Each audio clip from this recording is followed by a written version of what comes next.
Time now for First Alert Weather with meteorologist Rob Nucatola. Well, good morning, everybody. Happy Tuesday. Going to see something real similar to what we had yesterday, and that means a pretty warm start, kind of muggy too, and going to be a hot and humid afternoon with lots of temperatures in those mid-90s and probably sitting there for several hours, depending on who's lucky enough to get a few showers. Like yesterday, there can be and should be some, but it's certainly not going to be an everybody gets wet kind of deal. Lots of us won't see a single drop, and that means lots of us with all those hours of those really high temperatures. All pretty quiet on the radar this morning. Got that one little speck maybe just southwest of Apalachicola, again moving away from land, not towards it, and I don't see any other showers getting started.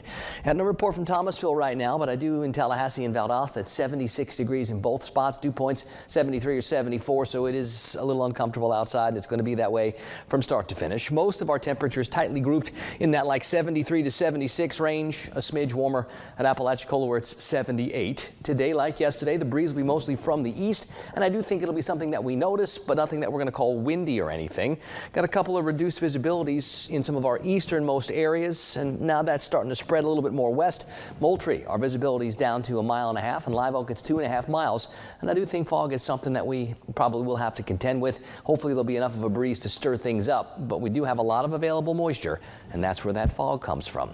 Higher pressure well to our north, still the big weather player, promoting that east wind flow, making it difficult for any new systems or new energy to march across the country, and we stay with this very same stagnant setup I think for most days this week, and that's going to mean we're counting on some of those showers to do their best, and I think we can get some.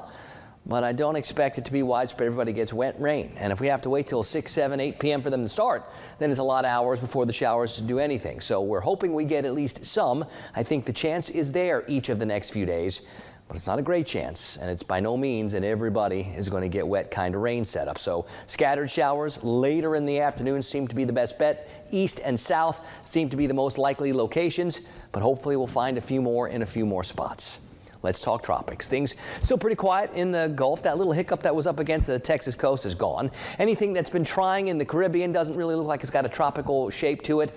Out across the Atlantic, we're seeing maybe the beginnings of a little bit of energy with some promise down the road, but nothing immediate. So again, we can say it. The tropics are nice and quiet.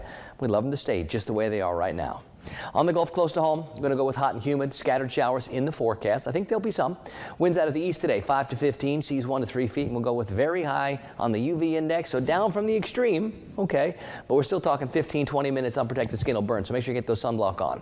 Now this morning it's 70s and 80s, it's warm, it's muggy, it's going to see those temperatures rise quickly through the 80s, and I think by lunchtime we're pushing 90 again. I've got the rain chances only around 20% early, and really only like 40, maybe 50% this afternoon. I need to see how things are developing. Hopefully we'll start to see those sea breezes generate something. We could use some showers. We're actually a couple inches behind schedule, believe it or not, with rainfall in most areas. And I know some of our eastern sections got all the rain with Debbie and don't need any more. But a lot of spots are starting to get some real crispy lawns, gardens, and greens out there. Some showers would help, not just with the heat, but with that too. When you start going 3, 4, 5, 6 days at this time of year with no rain, that's a little rough on those lawns, so we're hoping to get at least some showers this afternoon to knock those temperatures from those mid-90s. It will be more of the same again tonight, partly cloudy, more muggy. Any showers that do fire up will eventually fizzle out. And here's that extended forecast. It's the same each day. I don't see a lot of change at all. Maybe the rain chances change a little bit, 10% here or there, but I think we're looking at that afternoon chance for a few scattered showers. Highs that are likely going to make the mid-90s each day for at least a couple hours. Overnight temperatures that don't really fall past 75. And I think what we're going to find is very muggy conditions for the next week or so. So this is one of those August setups that just doesn't want to change.